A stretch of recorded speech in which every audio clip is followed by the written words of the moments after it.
Nakatira sa isang maliit na barangay sa Davao na kung tawagin ay Agdao, ang 11 taong gulang na bata na si Boyet.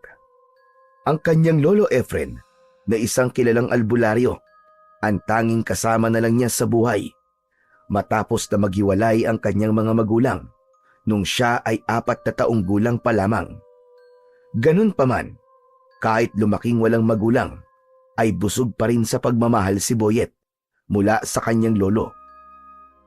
Sa paaralan ay hinahangaan siya dahil sa talas ng kanyang isip at talino.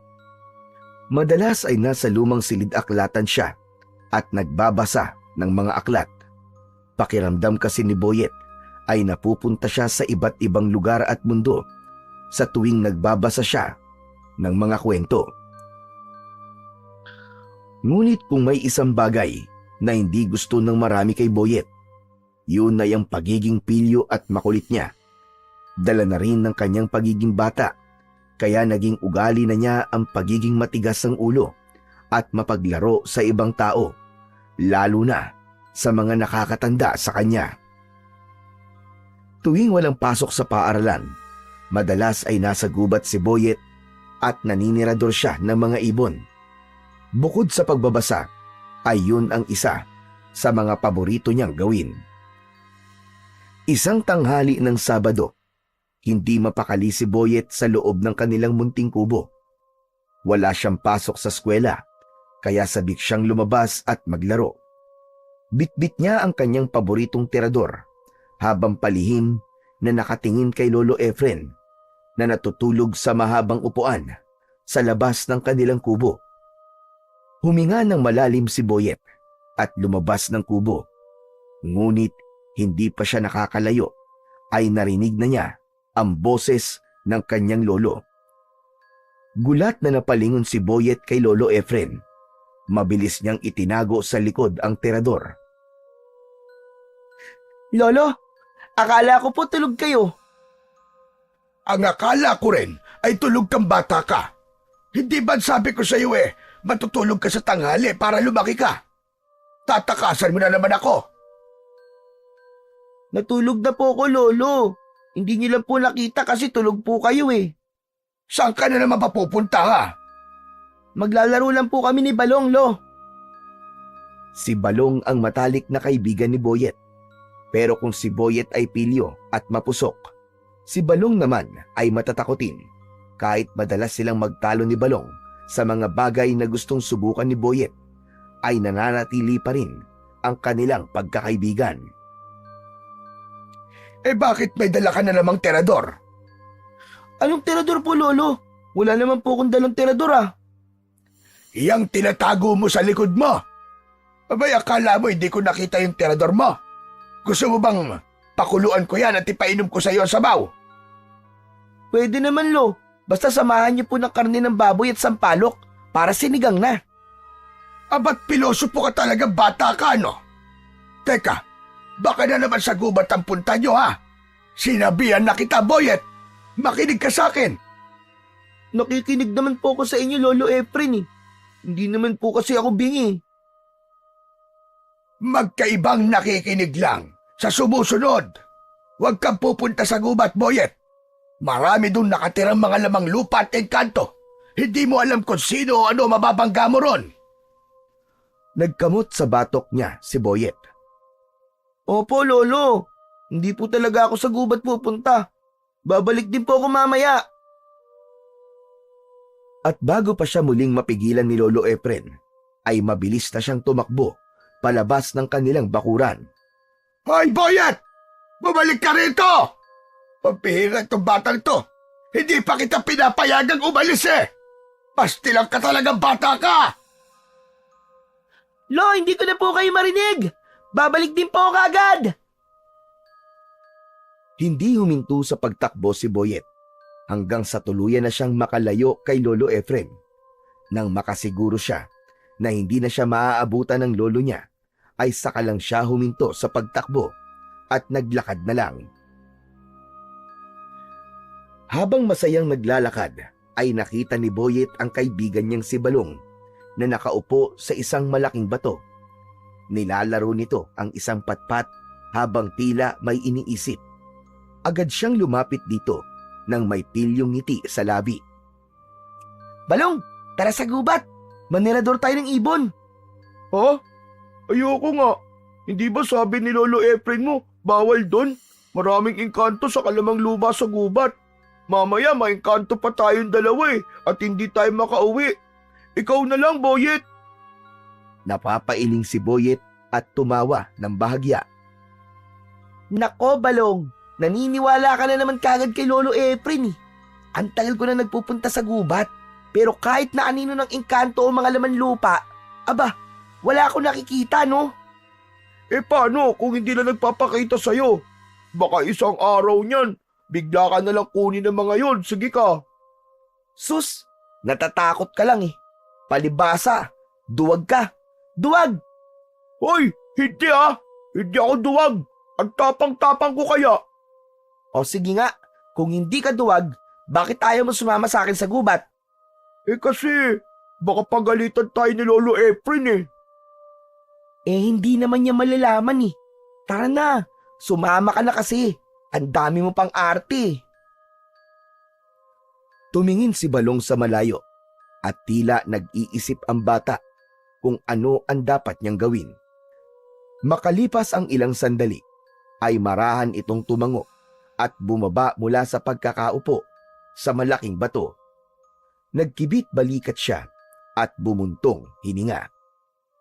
Sige na nga, sasama na nga ako sa'yo.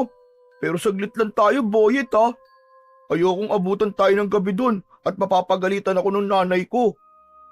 Oo na, oo na. Uuwi rin tayo kapag nakatirador na ako ng kahit 3 ibon lang. Matapos yun, ay magkasama ng naglakad ang magkaibigang Boyet at Balong papunta sa gubat. Makalipas lang ang ilang minuto, ay narating na ni na Boyet ang tahimik at masukal na gubat. Marami roong nagtataasang punong kahoy at ang lupa ay natatabunan ng makapal na mga tuyong dahon. Walang masyadong nagpupunta ron dahil sa mga kwentong ipinakalat ni Lolo Efren tungkol sa mga engkanto at lamang lupang naninirahan doon. Dahil sa pagiging kilalang albularyo ng matanda, marami ang naniwala at iniwasan ang gubat na yon. Pero para kay Boyet, may kung anong humahatak sa kanya papunta sa gubat. Pagdating sa isang bahaging may mga mabababang puno, agad na inihanda ni Boyet ang kanyang tirador. Kumuha siya ng isang maliit na bato at tahimik siyang nagmasid upang maghanap ng ibon sa paligid. Napansin niyang may ilang maya na namamahinga sa isang payat na sanga. Nakangisi niyang ipinasok ang bato sa goma ng tirador. Dahan-dahan niyang hinila ang goma at sinigurado niyang nakatutok ng tama yon sa mga ibon. Sa kanya pinakawalan ang bato. Lumagpas lang ang bato sa ibon at nagliparan yon palayo. Ibinaba ni Boyet ang tirador at napabuntong hininga siya ng malakas. Walang isa man lang sa mga ibong tinarget niya ang tinamaan. Napangiwi siya sa inis at bahagyang tinadyakan ang lupa. Buisit! Ano ba naman yan? Wala man lang akong tinamaan ng isa. Nakamasid lang si Balong sa kanya at wala itong imik. Hindi sumuko si Boyet. Patuloy siyang naglakad sa loob ng gubat. Nakasunod lang sa kanya ang kaibigan niyang si Balong. Makalipas ang ilang minuto, nakahanap si Boyet ng panibagong target. Isang grupo ng maya na dumapo sa isang mababang sanga. Mabilis niyang hinugot ang kanyang tirador. Nilagay ang bato at tinutok yun ng maayos sa mga ibon. Sa isang iglap, pinakawalan niya ang bato at isang ibon ang bumagsak sa lupa, habang ang iba naman ay lumipad na palayo. Umikot ang mata ni Boyet sa paligid at agad siyang dumampot ng isa pang bato. Nang makakita siya ng isa pang ibon sa isang puno, ay tinirador niya yon. Tinamaan din yon at bumagsak sa lupa. Masayang naglakad si Boyet at hindi nagtagal ay napabaksak niya sa lupa ang pangatlong ibon gamit ang kanyang tirador. Ayos! Ang galing ko talaga! 3 na! Ang galing ko talaga manirador ng ibon. Nakita mo ba yon, Balong? Oo, nakita ko. Hindi naman ako bulag eh. Eh di kung ganun, uuwi na tayo. Sabi mo kanina kapag 3 na ang nakuha mo, ay uuwi na tayo. Ngumisi lang si Boyet at umiling. Mamaya na! Ikaw naman ang aga-aga pa eh. Sayang naman yung oras. Saka ngayon pa lang ako ginaganahan eh. Napabuntong hininga si Balong at nagpatuloy sila sa paglalakad. Hindi na namalayan ni Boyet ang paglipas ng oras. Maya-maya pa ay nagulat siya nang biglang dumikit si Balong sa kanya at humawak sa kanyang braso. Bumiksi si Boyet at may pagtatakang tumingin sa kaibigan. Hoy, ano ka ba, Balong? Ano bang ginagawa mo? Bakit kung makadikit ka sa akin ay parang nakakakita ka ng multo? Boyet! Boyet! Parang hindi maganda yung pakiramdam ko. Parang may nakatingin sa atin kanina pa. Hindi mo ba yun nararamdaman? Alam mo ba kung ano nararamdaman ko ngayon? Ano? Naiirita ako sa'yo. Lumayo-layo ka nga sa akin. Kung ano-ano kasing iniisip mo eh. Kaya palagi ka natatakot eh. Tumahimik ka na ah. Mamaya yung bibig mo na ang titiradurin ko. Lumingon si Balong sa paligid. Bakas sa mga mata nito ang takot, ngunit hindi yun binigyan ng pansin ni Boyet. Para sa kanya ay mas importante na mas marami siyang matirador na ibon bago tuluyang kumagat ang dilim. Maya-maya pa, nagpatuloy na sa paglalakad sina Boyet at Balong sa loob ng gubat. Pero kahit na anong gawin ni Boyet, hindi na siya nakakita pa ng ibon. Pinagmasdan niya ang mga sanga sa paligid pero wala na talaga siyang nakita. Napailing na lang siya at napakamot sa kanyang ulo. Pambihira naman talaga yan oh. Mukhang nagtatago na ang mga ibon sa akin ah. Baka naman kasi naubos mo na yung mga ibon dito sa gubat, Boyet. O baka lumipat na sila ng ibang gubat. Tuwing Sabado ba naman eh, wala ka nang ginawa kundi manirador. Napangiti si Boyet pero hindi niya pinansin ang sinabi ni Balong. Lumingalinga siya sa paligid at naghanap ng ibon. Boyet, paggabi na, umuwi na tayo. Baka abutin pa tayo ng dilim dito sa gubat eh. Isa na lang, Balong. Kapag nakahuli pa ako ng isang ibon, uuwi na talaga tayo, promise. Ayoko na, Boyet, ayoko na. Kung ayaw mong umuwi, ako na lang ang uuwi. Bahala ka na dyan. Wala akong pakialam kahit umuwi ka na. O sige na, umuwi ka na. Duwag! Duwag ka talaga. Hindi man lang tumingin si Boyet kay Balong dahil abala ang mata niya sa paghahanap ng ibon. Napabuntong hininga si Balong at tinalikuran na ng tuluyan si Boyet. Ngunit bago pa ito makalayo, ay nagulat si Boyet nang biglang sumigaw at umatras si Balong. Boyet! Boyet, may maligno! Mabilis na lumingon si Boyet pero imbis na kung anong nakakatakot na nilalang ang makita niya, ay si Lolo Efren ang nakita niya. Agad niyang nilapitan si Balong at binatukan ito. Aba, hindi yan maligno. Si Lolo Efren yan eh. Eh, nagulat kasi ako eh. Akala ko maligno. Nanginginig pa si Balong habang nakatingin kay Lolo Efren na mabigat ang tingin sa kanila. Mabagal itong lumapit at kahit hindi pa ito nagsasalita, ramdam na nilang dalawa ang galit nito. Maligno talaga, Balong! Pasensya na po, Lolo Efren. Nagulat po kasi ako sa inyo eh. Bigla na lang po kayong sumulpot.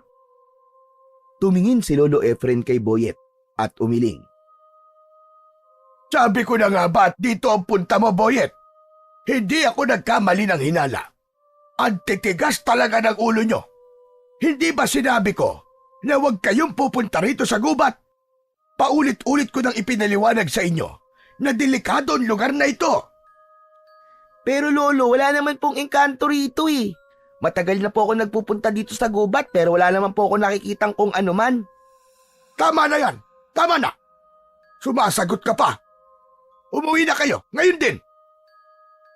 Naikuyom ni Boyet ang kanyang mga kamay bilang pagtutol sa sinabi ni Lolo Efren. Pero wala siyang nagawa kundi sundin ang matanda kahit labag sa loob niya. Tahimik siyang naglakad pauwi kasama ang kaibigang si Balong, habang si Lolo Efren naman ay nasa likuran lang nila. Kinagabihan, tahimik ang buong kubo habang sabay na kumakain sina Boyet at Lolo Efren ng hapunan. Ang maasim at mainit na sinigang na bangus ay nagbigay ng init sa malamig na gabing yon. Pero hindi yun sapat para mapawi ang bumabagabag sa isip ni Boyet. Matagal niya nang pinag-isipan ang sinabi ng kanyang lolo tungkol sa gubat, pero hindi pa rin siya kumbinsido. Kaya naman, nagpasya na si Boyet na basagin ang katahimikan sa pagitan nila ng kanyang lolo.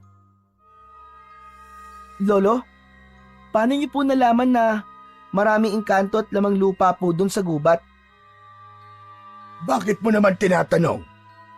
Kasi po, ilang beses na po akong pumupunta ron pero kahit kailan po, wala po talaga akong nakikita o nararamdaman na kakaiba.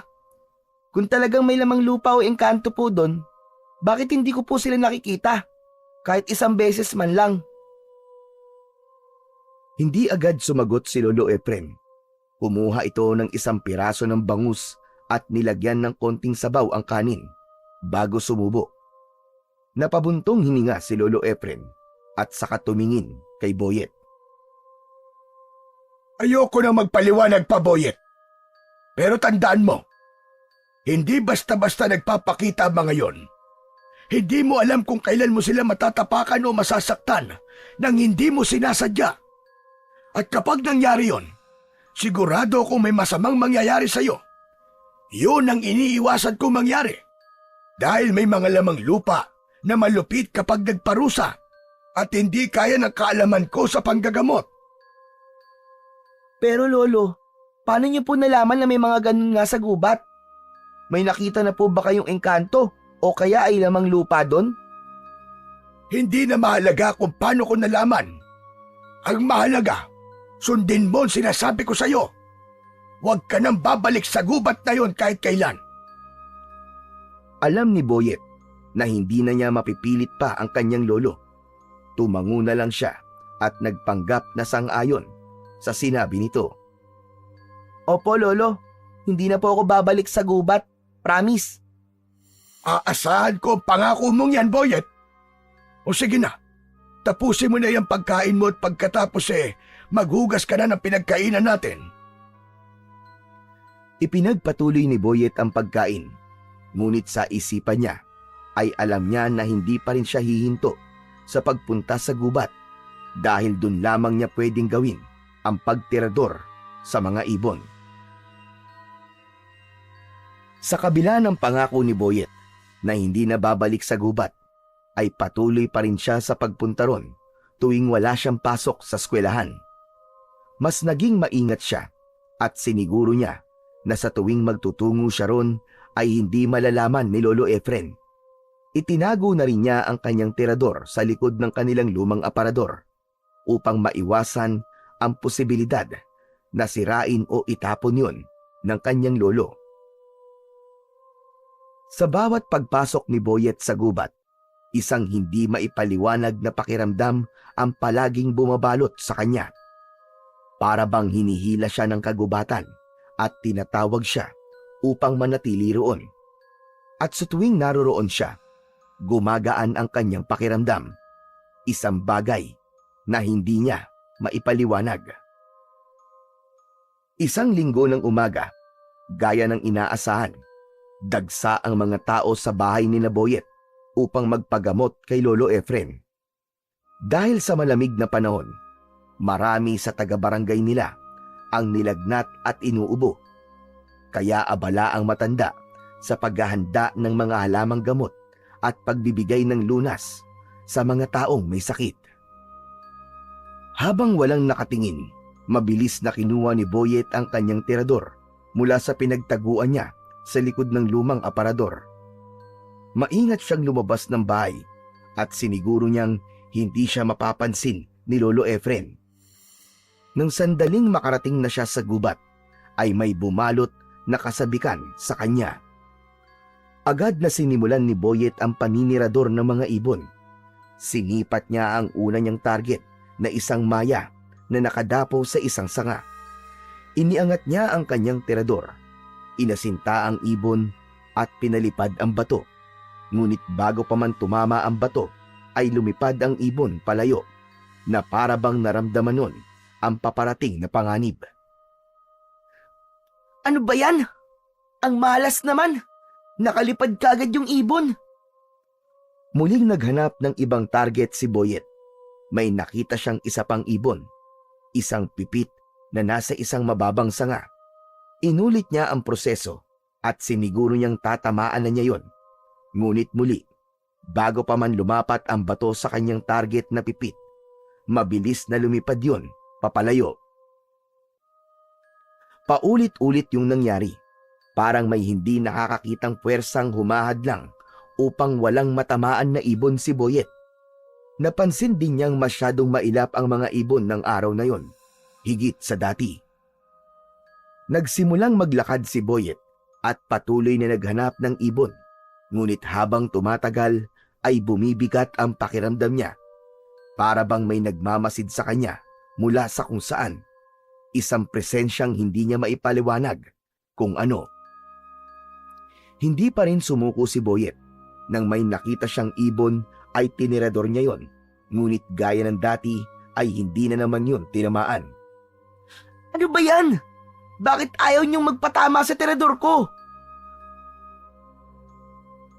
Nakahanda na sanang sumuko at umuwi si Boyet nang mapansin niya ang isang kakaibang ibon na nakadapo sa isang matandang puno.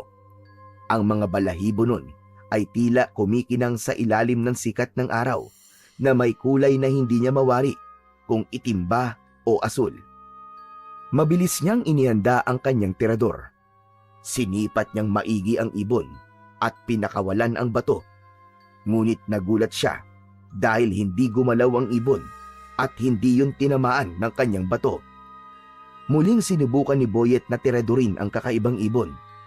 Hindi na niya mabilang kung ilang beses niya yung tinirador, pero kahit isa sa mga bato niya ay walang tumama sa ibon. Labis na ang kanyang pagtataka dahil hindi umaalis ang ibon sa pwesto nun, pero hindi niya yon matama-tamaan. Nanlaki ang mga mata ni Boyet nang biglang lumipad palayo ang kakaibang ibon. Hoy! Bumalik ka rito!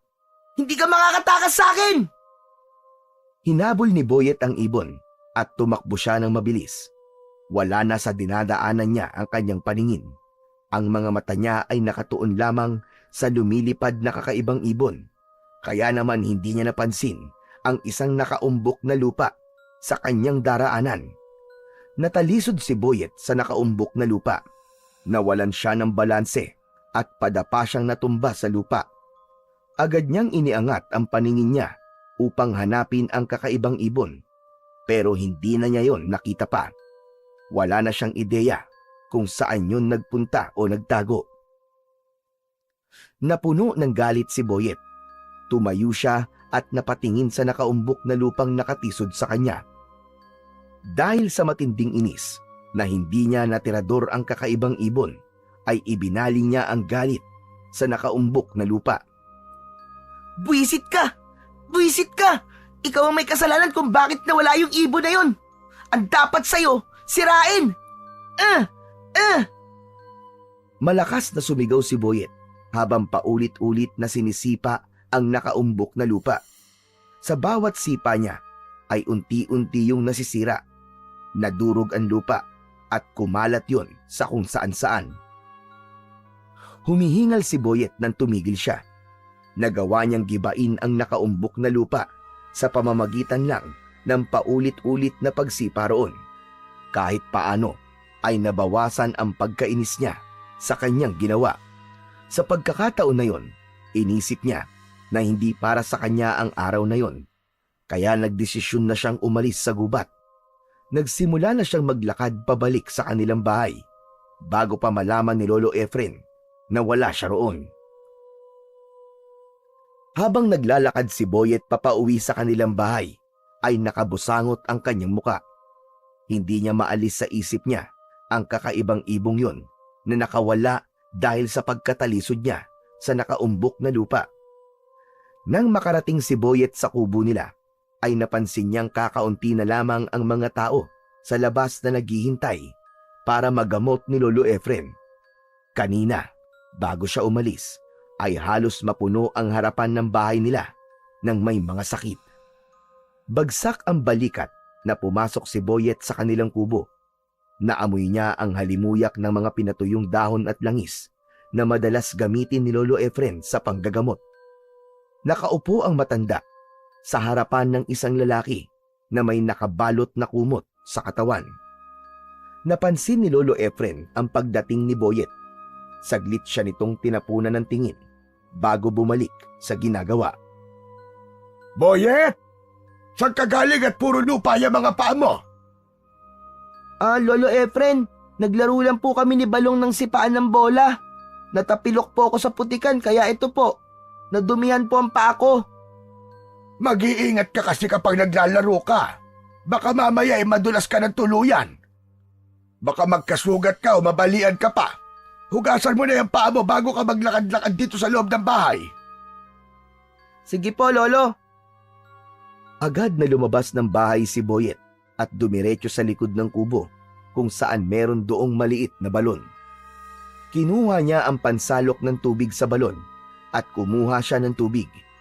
Matapos yun, ay ibinuhos niya ang tubig sa kanyang mga paa. Habang kinukuskus niya ang kanyang mga paa, bumalik sa isipan niya ang nangyari kanina sa gubat. Hindi niya maintindihan kung bakit napakailap ng mga ibon sa araw na yon. At higit sa lahat, hindi niya matanggap na hindi niya natirador ang kakaibang ibon. Kinagabihan, mula sa mahimbing na pagtulog, ay nagising si Boyet. Dilat na dilat ang kanyang mga mata habang nangangatog ang kanyang katawan. Naramdaman niya ang matinding ginaw na bumalot sa kanya. Para bang ang hangin sa paligid niya ay nagyeyelo at nanunuot yun sa kanyang butot laman. Hinablot niya ang kumot at ibinalot niya ang kanyang sarili, pero hindi yun sapat upang mapawi ang matinding lamig na kanyang nararamdaman. Natigilan si Boyet nang makarinig siya ng maliit at matinis na tawa na parang galing mula sa maliit na tao. Luminga-linga muna siya sa paligid, ngunit wala siyang nakita kundi kadiliman. Patuloy ang pagtawa at umabot na yun sa punto na parang nasa loob na ng tenga niya ang tawa na yun. Napabalikwas si Boyet ng bangon at nanlaki ang mga matang sinipat niya ang madilim na sulok ng kanilang kubo. Ngunit wala pa rin siyang nakita. Sino yan? Sino yan? May tao ba dyan? Sumagot ka! May tao ba dyan? Nawala ng sandali ang tumatawa, pero ilang saglit lang ay muling narinig ni Boyet ang nakapangingilabot na tawa. Parang may isang munting nilalang na naglalaro sa kanyang tenga. Tigilan mo ako! Tigilan mo ako! Tumahimik ka na! Tigilan mo ako! Tinakpan ni Boyet ang kanyang mga tenga, ngunit hindi nawala ang tawa. Para bang mas lumakas pa yun at bumaon sa kanyang isipan. Napasiksik siya sa isang sulok ng banig habang nanginginig at hindi malaman ang gagawin. Tama na! Tama na! Tumahimik ka na! Tama na! Kasunod nun ay nakita ni Boyet na sinindihan ni Lolo Efren ang gasera. Nag-aalala itong lumapit sa kanya. Boyet! Boyet po, ano nangyayari sa'yo? Bakit ka sumisigaw? Lolo, may naririnig po ako. Tumatawa po malit na boses. Parang nasa loob po ng tenga ko. Saglit na hindi gumalaw si Lolo Efren. Maya-maya pa ay marahang idinampi ng matanda ang magaspang nitong palad sa noo ni Boyet. Tapos ay sa kanyang leeg. Napakunot ang noo ng matanda. Napakataas ng lagnat mo, Boyet. Baka nagdidelirio ka. Sandali lang at magpapakulo lang ako ng gamot. Mabilis na tumayo si Lolo Efren at nagtungo sa lagayan ng mga halamang gamot. Kumuha ito ng ilang piraso ng dahon para sa pagpapababa ng lagnat at agad itong nagpakulo ng tubig sa maliit na kalan. Matapos yun ay isinali nito sa baso ang pinagpakuluan ng halamang gamot. Lumapit si Lolo Efren kay Boyet at inalalayan siyang umupo. Ubusin mo ito. Makabubuti ito sa'yo para bumaba ang lagnat mo. Walang nagawa si Boyet kundi ang sundin ang utos ng kanyang lolo. Mapait ang lasa ng inumin pero hindi na niya yon ininda pa. Pakiramdam niya ay gusto na lamang niyang magpahinga. Maya-maya pa ay unti-unting bumigat ang talukap ng mga mata ni Boyet nang maubos niya ang ipinainom sa kanya ni Lolo Efren. Hindi niya namalayan ang unti-unting paglaho ng ginaw sa kanyang katawan. Unti-unting humina ang nakakabinging tawa sa kanyang isipan hanggang sa tuluyan siyang makatulog. Kinabukasan ng umaga, maaga ring nagising si Boyet dahil Lunes na naman. May pasok siya sa eskwelahan. Pinakiramdaman niya ang sarili. Dinaman niya ang kanyang noo at leeg.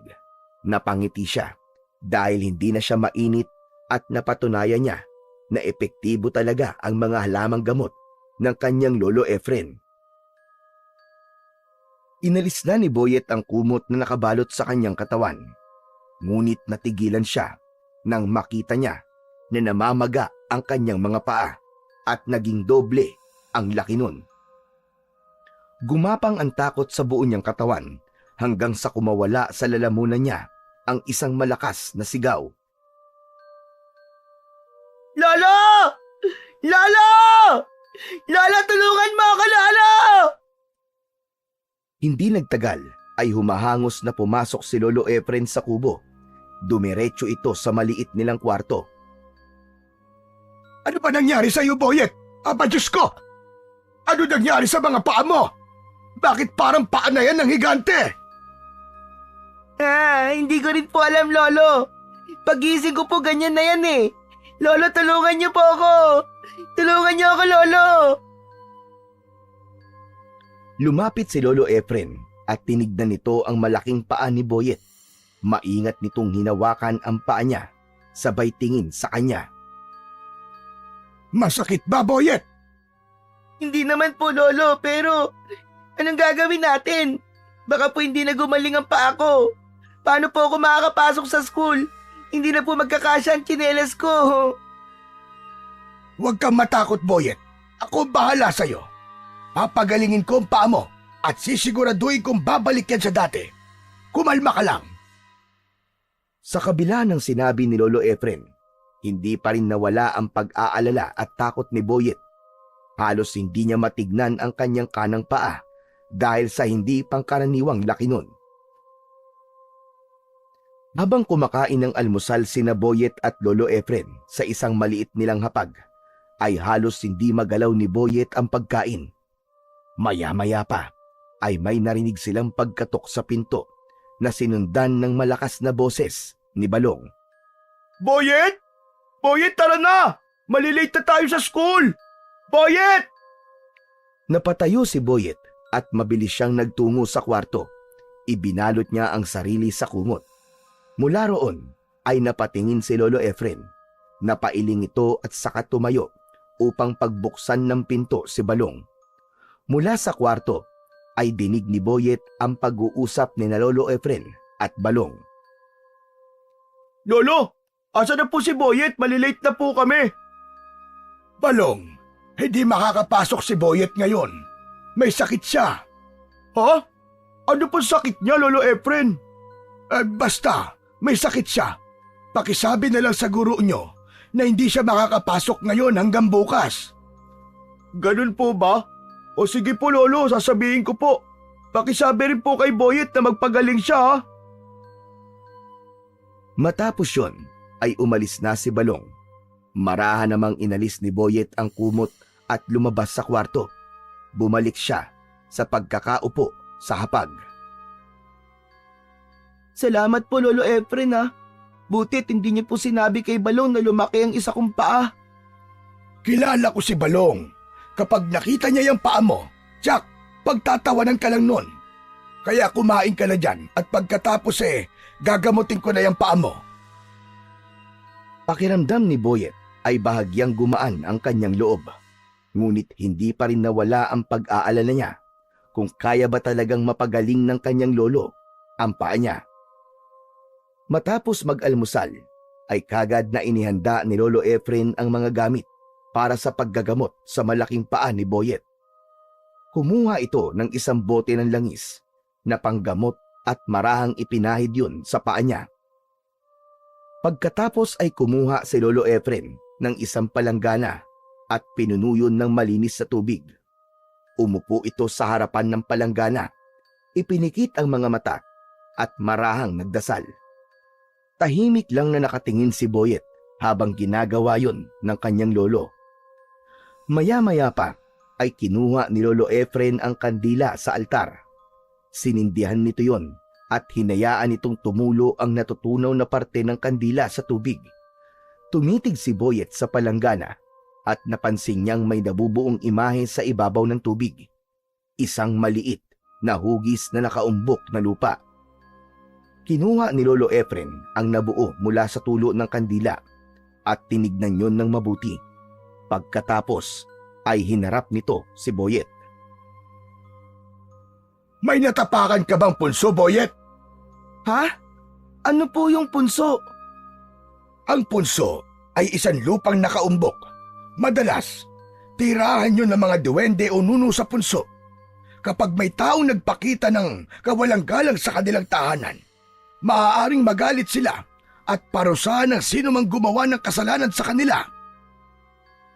Nanlamig si Boyet sa kanyang narinig. Hindi siya nakapagsalita. Naalala niya ang nakaumbok na lupa sa gubat, ang punso na pinagbuntunan niya ng galit. Sinipa-sipa niya yon hanggang sa magiba. Napaisip siya kung yun nga ba ang dahilan kung bakit lumaki at namaga ang kanyang paa. Ngunit hindi siya pwedeng magsalita. Kapag sinabi niya yon, malalaman ni Lolo Efren na patuloy siyang nagpupunta sa gubat kahit paulit-ulit siyang pinagbabawalan nito. Tumingin kay Boyet si Lolo Efren. Bakas sa mukha nito ang pag-aalala at pagdududa. Boyet, may natapakan o nasira ka bang punso? Magsabi ka sa akin ng totoo. Kung hindi ka magsasabi ng totoo, hindi gagaling ang paa mo. Lolo, ang totoo po niyan may nasira po akong punso sa gubat. Bakit mo ginawa yun? Nako, sinasabi ko na nga ba at nagpupunta ka pa rin sa gubat? Natapilok po kasi ako ron Tapos nawala po sa paningin ko yung ibon na hinahabol ko. Kaya... Hindi mo dapat ginawa yun, Boyet. Hindi mo ba alam kung gaano kalaki kasalanang nagawa mo? Napasinghap si Boyet. Hindi niya inaasahang magagalit ng ganon si Lolo Efren. Mukhang kailangan ko makipag-usap sa duwende o nuno na nakatira sa gubat. Napalunok si Boyet. Hindi niya alam kung ano ang mangyayari. Sa pagkakataon na yun, ay labis siyang nagsisisi sa pagsira niya sa punso dahil sigurado na siya na yun ang dahilan ng paglaki ng kanyang paa. Hindi na nagsayang ng oras pa si Lolo Efren. Inayos na nito ang mga gamit nito para sa ritual na gagawin niya upang kausapin ang duwendeng nakatira sa punsong sinira ni Boyet. Habang nag-aayos si Lolo Efren ng kanyang mga gamit para sa ritual, tahimik lang na nakaupo si Boyet sa gilid habang pinanonood ang bawat kilos ng matanda. Nanginig ang kanyang mga kamay, hindi dahil sa lamig, kundi dahil sa takot sa maaaring mangyari. Sa harapan ni Lolo Efren ay may isang bilog na bilao na may lamang bigas, asin at isang maliit na mangkok na may tubig. May hawak itong lumang kahoy na may nakaukit na kakaibang mga simbolo. Pumikit si Lolo Efren at nagsimulang bumigkas ng mga salitang hindi maintindihan ni Boyet. Ramdam niya ang bigat ng hangin sa paligid at tila lumalamig ang paligid ng kanilang bahay.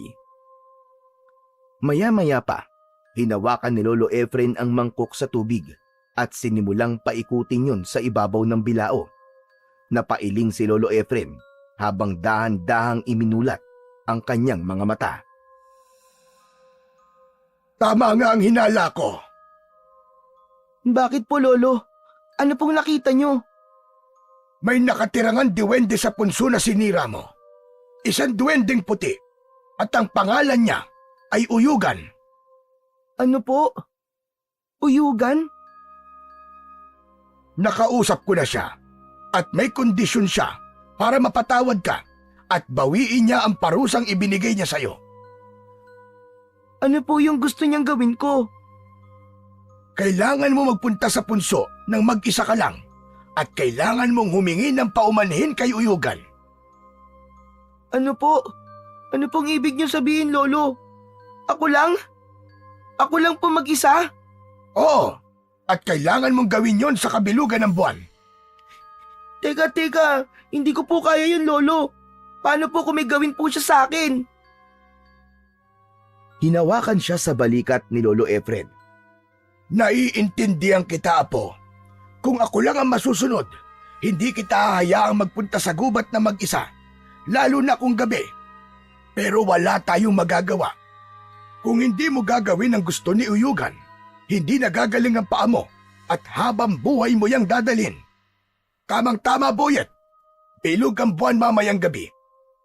Makinig kang mabuti, Apo. Mapaglaro ang mga diwendeng puti. May posibilidad na subukin ka nila. Ano man ang iabot nila sa'yo, ano man bagay na ibigay nila, huwag mong tatanggapin. Ha?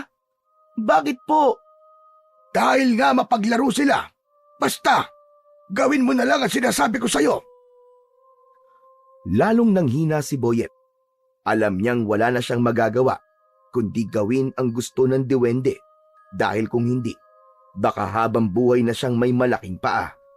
At ang mas nakakatakot pa, hindi niya alam kung ano ang naghihintay sa kanya sa gubat mamayang gabi. Pagsapit ng gabi ay hindi mapakali si Boyet. Sa labas ng bahay, naghihintay na si Lolo Efren na may hawak na gasera. Lumabas na rin si Boyet at nakita niya ang bilog na buwan. Apo, kailangan na natin pumunta. Huwag kang mag-alala. Basta sundin mo lang ang bilin ko, ay walang masamang mangyayari sa'yo. Napalunok si Boyet bago marahang tumango. Sinubukan niyang lakasan ng loob habang naglalakad sila papunta sa gubat. Ngunit hindi niya mapigilan ang panginginig ng kanyang mga kamay. Pagdating nila sa bungad ng gubat, tumigil si Lolo Efren. Hindi na ito nagpatuloy sa paglalakad. Lolo, bakit po kayo huminto? Hanggang dito na lamang ako, Apo. Ano po? Ibig niyo sabihin, hindi niyo po ako sasamahan sa gubat? Hindi pwede, Apo. Yan ang kondisyon ni Uyugan. Kailangan mong gawin ito ng mag-isa. Lalong lumakas ang kabog sa dibdib ni Boyet. Napatingin siya sa madilim na gubat sa kanyang harapan. Lolo, paano po kung may gawin po siya sa akin? Huwag kang matakot. Basta pagdating mo sa punso, buong puso kang humingi ng tawad. Kapag nagawa mo na yon, umalis ka na kagad at bumalik sa akin. Lolo, hindi po ba talaga kayo pwedeng sumama? Natatakot po ako eh. Mahinang bumuntong hininga si Lolo Efren at marahang hinaplos ang ulo ng kanyang apo. Tulad ng sinabi ko sa iyo, Apo, kung ako lang sanang masusunod, hindi kita papupuntahin nang hindi ako kasama. Pero wala tayong magagawa. Ito ang gusto ng duwende. Halos maluwa si Boyet sa takot. Ngunit alam niyang wala na siyang ibang pagpipilian. Inabot niya ang gasera at dahan-dahang humakbang papasok sa loob ng gubat Tinahak niya ang daan papunta sa punso. Maya-maya pa ay natanaw na niya ang punso. Lumapit siya roon at agad siyang lumuhod sa harapan ng punso. Pumikit si Boyet. Huminga siya ng malalim at buong pusong nagsalita. Nuno sa punso! Mga duwende! Pasensya na po! Hindi ko po sinasadya! Hindi ko po alam na may nakatira dito! Patawarin niyo po ako!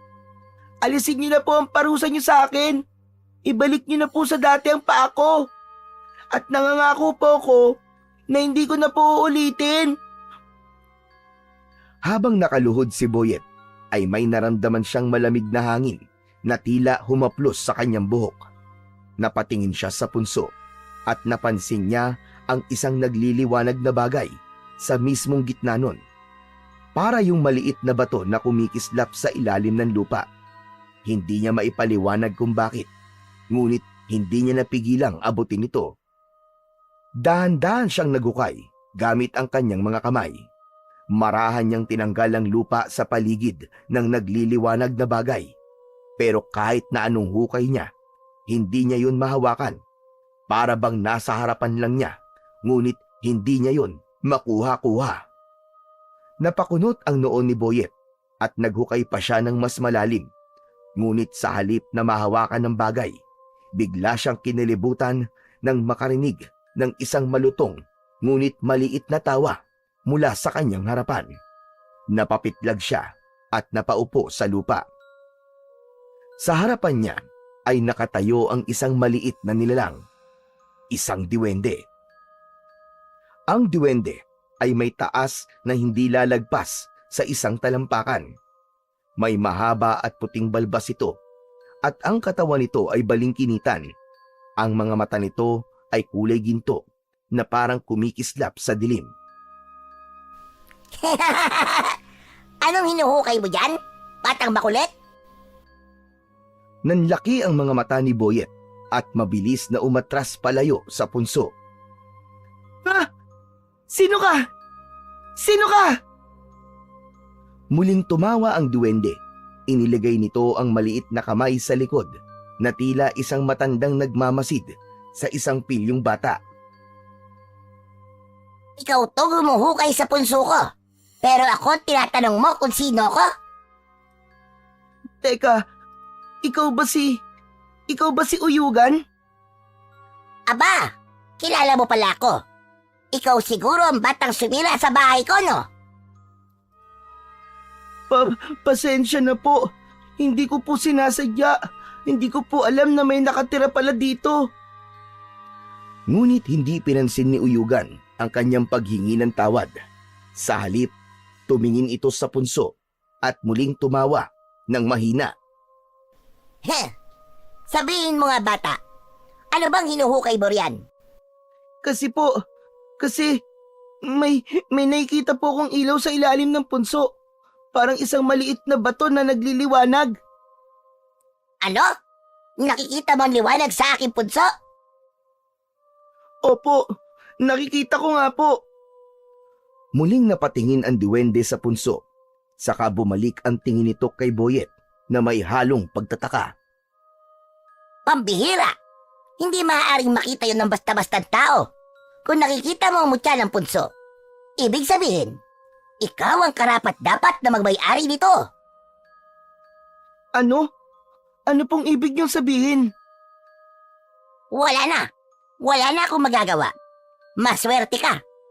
Kailangan bigyan kita ng pagkakataong makuha ang mutya ng punso.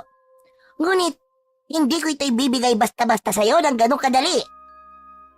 Ha? Bakit po? Makinig kang mabuti, batang makulit. Ang sino man makakuha ng mutya ng punso ay magkakaroon ng kakaibang kakayahan. Kapag nakuha mo ito, magkakaroon ka ng pambihirang lakas at kaya mong mapagalaw ang mga bagay gamit lamang ang iyong isipan. Napalunok si Boyet sa kanyang narinig. Isang matinding pagnanasa ang biglang bumalot sa kanyang isipan. Ano? Talaga po? Magkakaroon po ako ng kapangyarihan na parang Parang superhero? Tama ka. Ngunit hindi ko ito ibibigay ng libre, bata. Ay kailangan kang gawin upang makuha mo ang mutya ng punso. Sige, sabihin niyo po. Ano pong kailangan kong gawin? Aba, matapang ka ha? Makinig ka mabuti. 3 bugtong ang ibibigay ko sa'yo. Kung masasagot mo ang lahat ng tama, makukuha mo ang mutya ng punso. Napaisip si Boyet. Naalala niya ang babala ng kanyang lolo. Mapaglaro ang mga diwending puti. Ngunit ang pangako ng kanyang kapangyarihan ay masyadong maganda para tanggihan. Sa huli, nanaig ang kanyang kagustuhan na makuha ang mutya ng punso. Sige po, sige. Tatanggapin ko ang hamon mo, Uyugan. Agad na pumalakpak si Uyugan. Kung ganon, simulan na natin nang hindi na masayang ang ating oras. Makinig kang mabuti. Bugtong-bugtong. Nang munti ay paru-paro, nang lumaki ay latigo. Uulitin ko ha. Bugtong-bugtong. Nang munti ay paru-paro, nang lumaki ay latigo. Sagot, Boyet. Napaisip si Boyet. Hinayaan niyang dumaan sa kanyang isip ang lahat ng posibilidad na sagot. Hanggang sa nagliwanag ang kanyang muka. Alam ko na ang sagot. Alam ko na. Sitaw. Aba, matalino ka. Tama. Pero unang bugtong pa lamang yan, kaya madali. Humanda ka sa pangalawang bugtong, Boyet. Eto na. Makinig kang mabuti. Bugtong-bugtong. Malaking supot ni Mang Ambo. Kung gamitin ay nakataob. Uulitin ko. Bugtong-bugtong. Malaking supot ni Mang Ambo. Kung gamitin ay nakataob. Napakamot sa ulo si Boyet. Mas mahirap yun kaysa sa una. Pinag-isipan niya ng mabuti ang mga gamit na ginagamit ng nakataob. Makalipas ang ilang sandali, ay isang bagay ang naisip niya. Hula ko lang to Pero, kulang po ba ang sagot? Aba, tama ka na naman, Boyet. Mukhang matalino ka talagang bata. Mahilig po kasi akong magbasa. O sige. Narito na ang pangatlo at panghuling bugtong. Tandaan mo, kapag hindi mo ito nasagot ng tama, ay hindi mo makukuha ang mutya ng punso. Handa ka na ba, bata? Sige, handa na ako, Uyugan. Heto na, sasabihin ko na sa'yo. Makinig kang mabuti. Dahil ito ang pinakahuling hugtong at pinakamahirap sa lahat at kailangan mo tong masagot ng tama. Heto na. Bugtong-bugtong. Mahaba, matigas. Kapag isinubo, ay kumakatas. Uulitin ko. Bugtong-bugtong. Mahaba, matigas. Kapag isinubo, ay kumakatas. Sagot, Boyet. Napalunok si Boyet. Mas mahirap yun sa naunang dalawa. Ngunit hindi siya sumuko dahil determinado siyang makuha ang mutya ng punso. Hindi niya sasayangin ang pagsagot niya ng tama sa dalawang naunang bugtong. Matagal na nag-isip si Boyet at ang tumatakbo sa isip niya ay pagkain na kumakatas. Maya-maya ay napangiti si Boyet kay Uyugan. Aba, teka. Anong ibig sabihin ng hiting yan, bata? Kung alam mo na at sagot, ay magsalita ka na. Sabihin mo na. Alam ko na ang sagot, Uyugan. Tubo. Tubo ang sagot. Kasi kapag kinakagat yun, di ba? Kumakatas. Ay, nako. Matalido ka nga talaga. Tama ka na naman. Masyado kitang minaliit at hindi pa rin ako makapaniwala na ikaw ang pinili ng mutya na magmay-ari nito. Pero tulad ng ipinangako ko sa'yo, maaari mo nang kunin ang mutya ng punso. Ikaw na ang nagmamay-ari nito. Masayang kinuha ni Boyet ang mutya. Sa pagkakataong yun, ay madali niya na yung nakuha. Agad niyang dinampot ang mutya ng punso at pinagmasdan. Isa yung maliit na itim na bato, ngunit sa loob ay parang may nakakulong na liwanag na kumikislap-kislap. Napakaswerte mong talaga. Lagi mo lang itong tatandaan, bata. Gamitin mo lang ang mutya ng punso sa kabutihan. At huwag na huwag mong hahayaan na mapasakamay ito ng iba. Lalong-lalo na ng may masamang hangarin. Opo, tatandaan ko po yan palagi, pangako po. Pero, ano po bang mangyayari sa paa ko? Gagaling na rin po ba ito? Huwag kang mag-alala, bata. Bukas ng umaga, tuluyan ang gagaling ang iyong paa. Sana'y maging leksyon na sa'yo ang nangyari sa'yo. Hindi porkit hindi mo kami nakikita, ay hindi na kami bahagi ng mundong ito. Maging mapagmatsyag ka at talasan mo ang iyong pandama at respetuhin mo ang lahat ng nasa iyong paligid. Huwag na huwag ka lang uulit. Oo, pinapangako ko, Uyugan. Maraming salamat. O sige na, bata, makakalis ka na. At huwag mong kalilimutan ang aking mga sinabi. Unti-unting nawala ang diwende sa harapan ni Boyet. Isang malaking ngiti ang sumilay sa labi niya bago siya nagsimulang maglakad palabas ng gubat.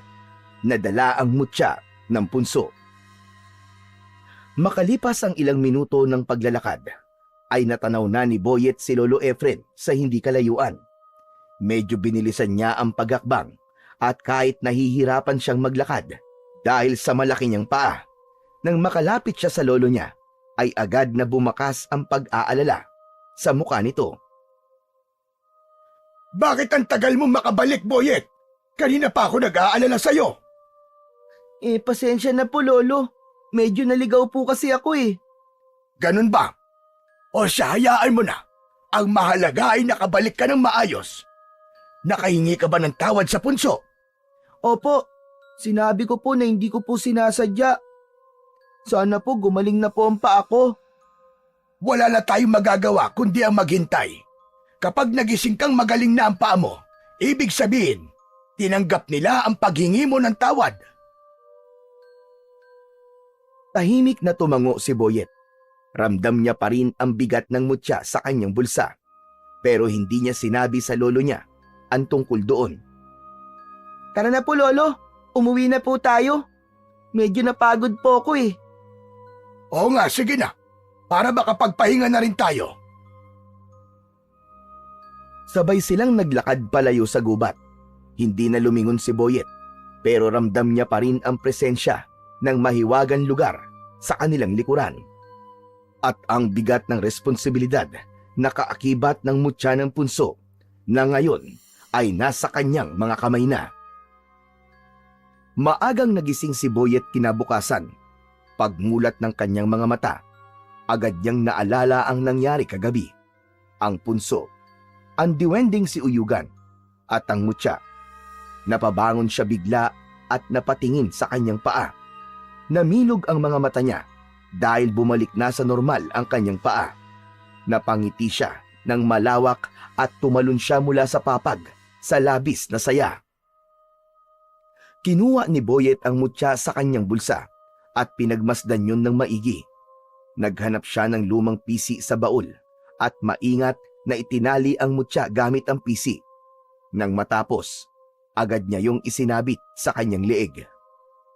Nang lumabas siya ng silid, ay naamoy niya ang nilulutong pritong tuyo ni Lolo Efren.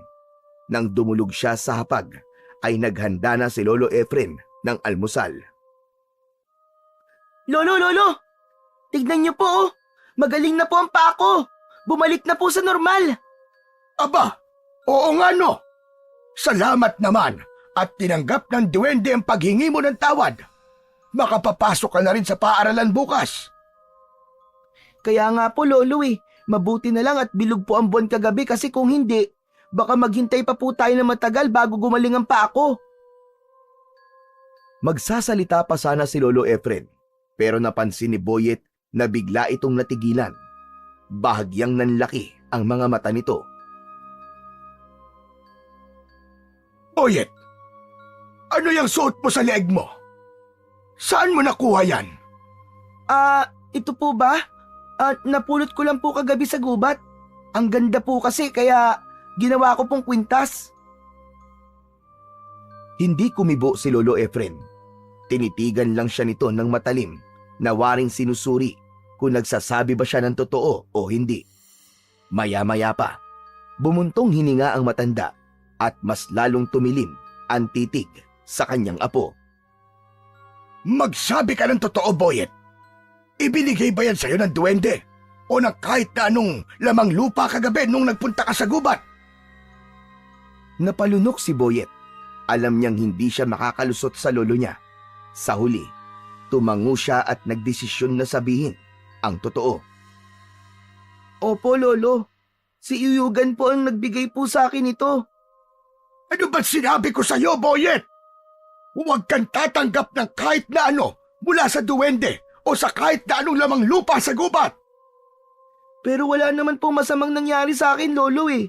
Saka, nakuha ko pa po ang mutya ng punso. May kapangyarihan po ito. Boyet, hindi mo alam kung ano ang pinasok mo. May mas malalim na dahilan kung bakit ayaw kitang magpunta sa gubat. Ano po bang ibig niyong sabihin doon, Lolo? Muling bumuntong hininga si Lolo Efren bago muling nagsalita. Nung bata pa ako, may isang matandang duwende na nagpakita sa akin sa gubat. Inalok niya ako ng mutya ng punso, gaya ng ginawa ni Uyugan sa'yo. Pero alam kong may kaakibat yon na mabigat na responsibilidad. Kaya tinanggihan ko yon. Ang sabi ng matandang duwende, gagawa siya ng paraan para mapunta ang mutya sa isa sa mga magiging kadugo ko. Dahil kailangan mapunta ito sa nararapat, sa isang taong may kakayahang gamitin ito upang labanan ang mga kasamaan. May kilabot na gumapang sa katawan ni Boyet. Napatingin siya sa mutya na nakasabit sa kanyang leeg bago bumaling ulit sa kanyang lolo. Ibig sabihin po, makikipaglaban po ako sa mga masasama? Tama ka, Boyet. Hindi mo maaaring gamitin ang mutya para lang sa pansariling interes. Pero Lolo, wala namang masama rito sa lugar natin ah. Tahimik naman po dito ah. Sa ngayon wala. Pero hindi natin alam kung hanggang kailan magiging tahimik ang lugar natin na ito. Maraming nilalang ng dilim ang nagnanais makuha ang mutya ng punso at hindi mo alam kung kailan sila darating para kunin yan sa'yo. Ano po? Pupuntahan po nila ako at kukunin tong mutya. Naku, kung ganun po, ibabalik ko na lang po to kay Uyugan. Ayoko po makipaglaban. Ngunit malungkot na umiling si Lolo Efren. Huli na ang lahat, Boyet. Nung tinanggap mo ang mutya, habang buhay na itong nakakabit sa'yo, ikaw na ang bagong magiging may-ari niyan habang buhay. Maliban na lang kung merong kukuha niyan sa'yo. Wala na tayong magagawa, Boyet, kundi sanayin ka kung paano gamitin ang kapangyarihan ng mutya. Lalong lumamig ang pakiramdam ni Boyet na pagtanto niya na hindi niya pala dapat tinanggap ang mutya ng punso. Ang buong akala niya kasi isang simpleng anting-anting lang yon. Pakiramdam niya ay pinasan niya ang isang napakabigat na kapalaran at responsibilidad na hindi niya alam kung kaya niyang dalhin. Sa loob ng mga sumunod na araw, tuwing walang pasok si Boyet sa paaralan, ay dinadala siya ni Lolo Efren sa gubat upang magsanay. Doon siya tinuruan ng kanyang lolo kung paano gamitin ng tama ang kapangyarihan ng mutya ng punso. Sa simula ay nahirapan siya. Hindi madaling kontrolin ang enerhiyang dumadaloy sa loob niya mula sa mutya. Ngunit sa patuloy na paggabay ni Lolo Efren, unti-unti niyang natututunan kung paano gamitin ang kanyang isip upang pagalawin ang mga bagay-bagay sa paligid. Isang umaga, nasa gitna siya ng pagsasanay. Nakapikit siya habang malalim ang paghinga. Sa kanyang harapan ay may isang tuyong sanga. Dahan-dahan niyang iniangat ang kanyang kamay at inisip niya na gumalaw ang sanga. Sa una, bahagyang umalon lamang ang tuyong dahon na nakakabit pa sa sanga. Ngunit hindi siya sumuko. Mas lalo niyang pinokus ang kanyang isip at sa isang iglap, lumutang ang sanga sa hangin. Napangiti si Boyet.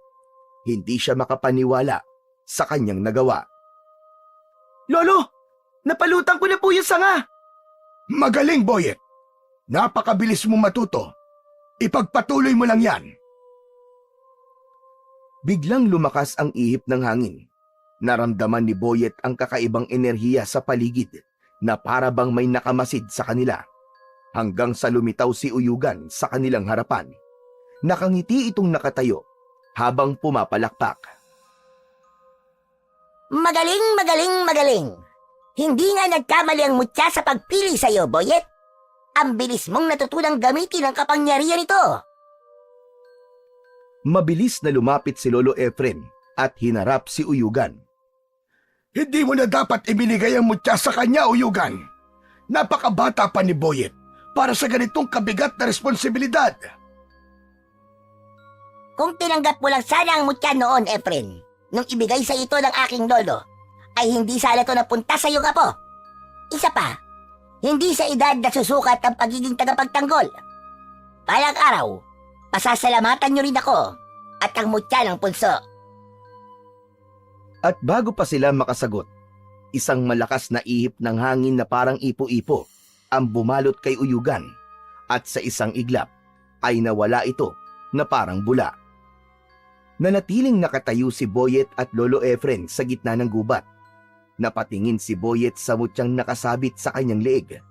Ngayon niya lalong naramdaman ang bigat ng kanyang kapalaran. Isang umaga, abala si Boyet sa paghahanda para sa pagsasanay niya sa gubat.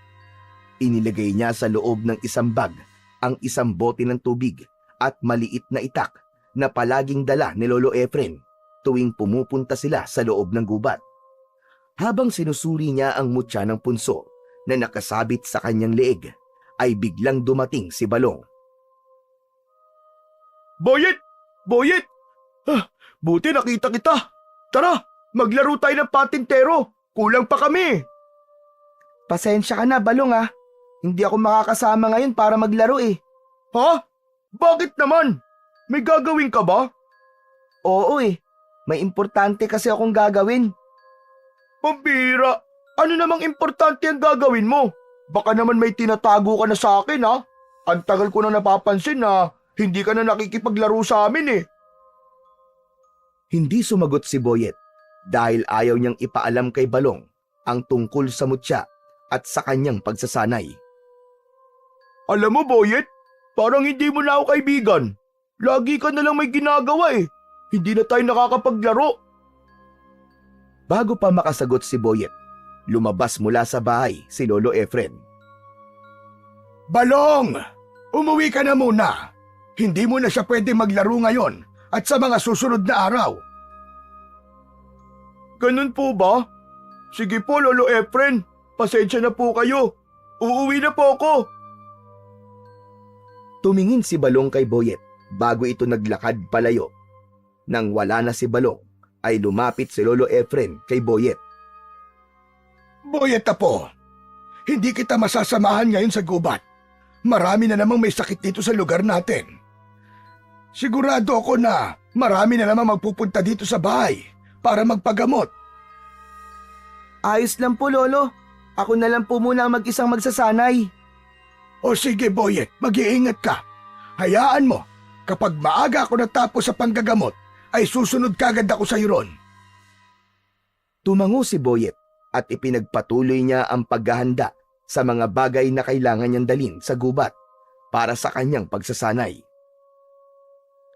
Maya-maya pa ay tahimik na naglakad si Boyet patungo sa gubat upang magsanay. Pagdating niya sa isang malawak na parte ng gubat na walang masyadong puno, ay huminto siya upang simulan ang kanyang pagsasanay. Agad niyang isinara ang kanyang mga mata at huminga ng malalim. Itinuon niya ang kanyang isip sa isang medyo malaking sanga na nakabalandra sa lupa na nasa kanyang harapan. Ibinukas ni Boyet ang kanyang mga mata, kasabay ng pagtaas ng kanyang kamay. Itinuon niya ang kanyang enerhiya sa sanga. Unti-unting gumalaw ang sanga. Nanginig muna yon sa lupa, bago yung tuluyang lumutang. Napangiti si Boyet sapagkat mas naging mabilis na siya sa pagpapagalaw ng mas mabibigat na bagay. Ngunit bigla siyang natigilan nang may naramdaman siyang presensya sa likuran niya. Mabilis niyang binato ang sanga sa kung sino mang nasa likuran niya. Aray! Aray ko! Aray ko! Ang sakit! Nanlaki ang mga mata ni Boyet.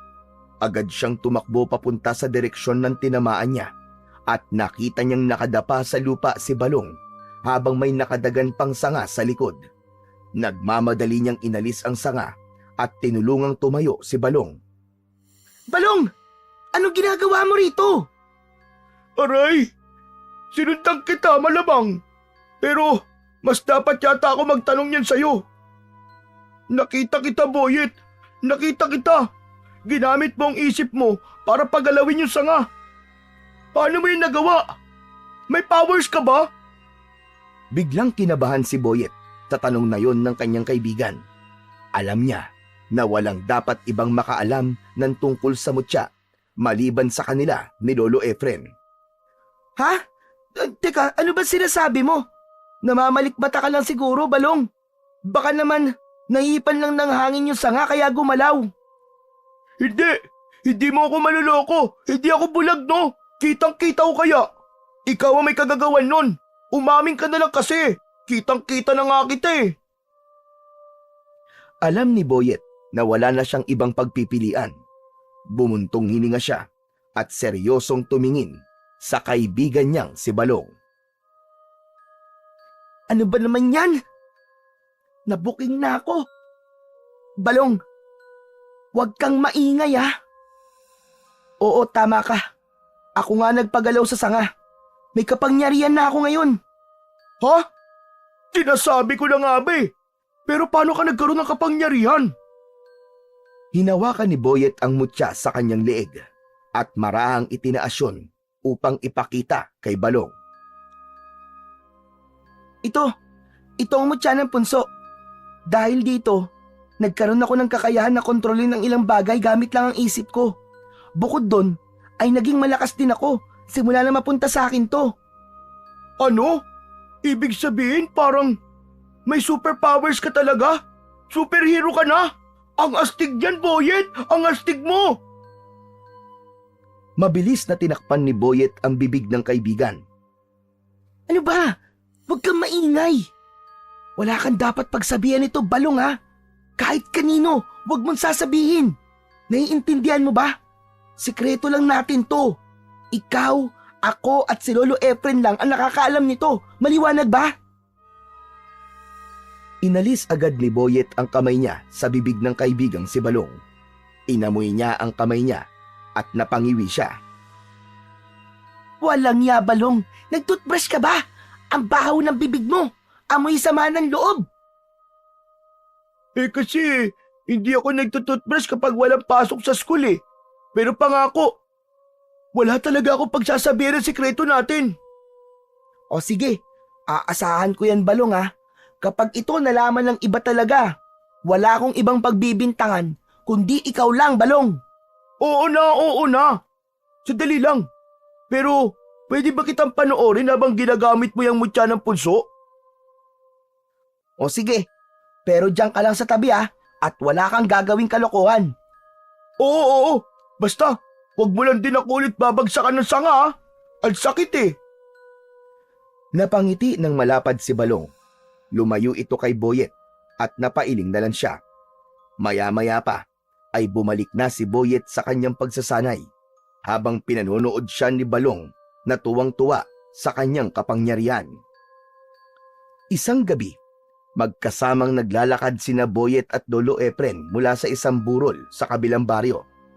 Nasabi na ni Boyet kay Lolo Efren na alam na ni Balong ang tungkol sa mutya ng punso. Ayon kay Lolo Efren, dapat ay mas maging maingat na sila sa susunod na wala ng ibang makakaalam ng kapangyarihan ni Boyet dahil habang mas dumarami ang nakakaalam nun ay mas magiging mapanganib naman para sa kanila. Lolo, hindi niyo po ba nararamdaman? Parang ang bigat po ng hangin ngayon. Nakakapanindig balahibo po. Ramdam ko rin, Boyet. Parang merong hindi magandang mangyayari. Pagdating nila malapit sa kanilang baryo, ay may narinig silang sigawan ng mga tao. Sinundan yon ng kalabog na mga pinto at ingay ng mga nawawasak na dingding ng mga bahay. Napansin nilang nagkakagulo ang mga tao sa baryo nila. May ilan na nagtatakbuhan at hindi malaman kung saan pupunta. At doon na nga nila nakita ang isang kakaibang nilalang. Isa yung halimaw na may maitim na balat, mahahabang kuko at pulang mga mata na nagliliwanag sa dilim na animoy nagbabagang apoy. Ang katawan nito ay malaki at ang muka ay parang pinaghalong tao at hayop. Meron yung malalaking pangil at isang mahabang dila na nakalawit mula sa bibig nito. Sinunggaban ng halimaw na yon ang isang matandang lalaki sa daan at itinapon na parang laruan. Pumasok ito sa isang bahay at kasunod nun ay ang malalakas na sigaw ng mga tao sa loob ng naturang bahay. Mabilis na nagtago sina Boyet at Lolo Efren sa likod ng isang sirang kariton. Lolo, ano po yun? Anong klaseng halimaw po yun? Isa yung gabunan. Isang mabangis na uri ng aswang. Mas malakas ito kaysa sa karaniwang aswang at may kakayang makadama ng makapangyariang anting-anting tulad ng mutya ng punso. Lumabas ang gabunan mula sa bahay at tumayo sa gitna ng kalsada. Lumingalinga ito sa paligid at sa isang malalim na nakakapangilabot na boses ay nagsalita ito ng malakas. Kung naririto ka, ang nakakuha ng mutya ng punso, ramdam kong kapangyarihan mo mula rito. Isuko mo na sa akin ang mutya, o kung hindi, ay gabi-gabi akong babalik dito at papatayin ang mga tao sa baryong ito. Nagkaroon ng katahimikan. Wala ni isa mang nagsalita sa mga taong naroon. Pagkatapos ng ilang segundo, isang malupit na halakhak ang umalingaw-ngaw sa buong baryo mula sa gabunan. Maya-maya pa ay bigla na lang itong nawala sa isang iglap lang. Naiwang tulala ang lahat. Ang mga tao'y nanginginig pa rin sa takot habang dahan-dahang lumalabas mula sa kanilang mga pinagtaguan. Hinawakan ni Lolo Efren ang balikat ni Boyet. Tara na, Apo. Bumalik na tayo sa kubo natin. Sa tingin ko ay wala na siya. Hindi na kumibo si Boyet at tahimik na lang na sumunod sa kanyang lolo. Habang naglalakad sila, ay hindi maitago ni Boyet ang takot at kaba na lumukob sa kanya nang maalala niya ang sinabi ng malakas na gabunan kanina. Nang makarating sina Boyet at Lolo Efren sa kanilang kubo, agad na isinara ni Lolo Efren ang pinto at siniguradong nakakandado yon. Ramdam ni Boyet ang bigat ng katahimikan. Naupo si Lolo Efren sa isang upuang kahoy at napabuntong hininga. Kita sa mukha nito ang lungkot at takot. Hindi ako maaaring magkamali, Boyet. Kilala ko ang gabunan na yon. Ano po, Lolo Efren? Ano pong ibig niyang sabihin? Ang gabunang nakita natin kanina, siya ay walang iba kundi si Lakan. Sino po? Sino pong Lakan? Isa siyang napakalakas na gabunan. Nung bata pa ako, sinalanta niya ang baryong ito. Marami siyang pinatay na mga inosenteng tao at yung mga walang laban sa kanyang lakas.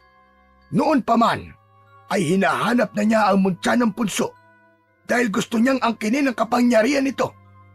Isang gabi, bigla na lamang siyang naglaho. Pero may hinala kong hindi siya tuluyang nawala.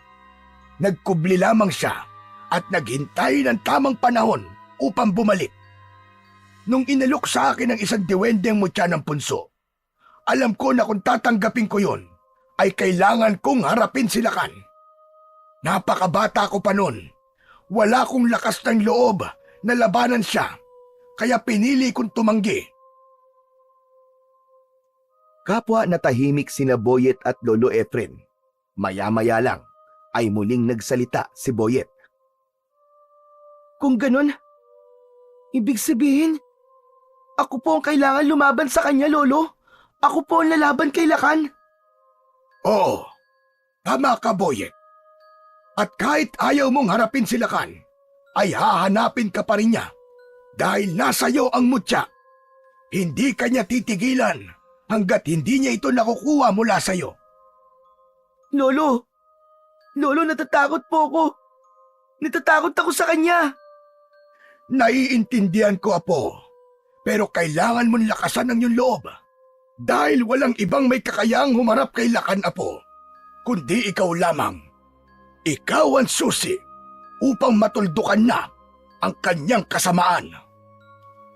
Nagpigil ng luha si Boyet.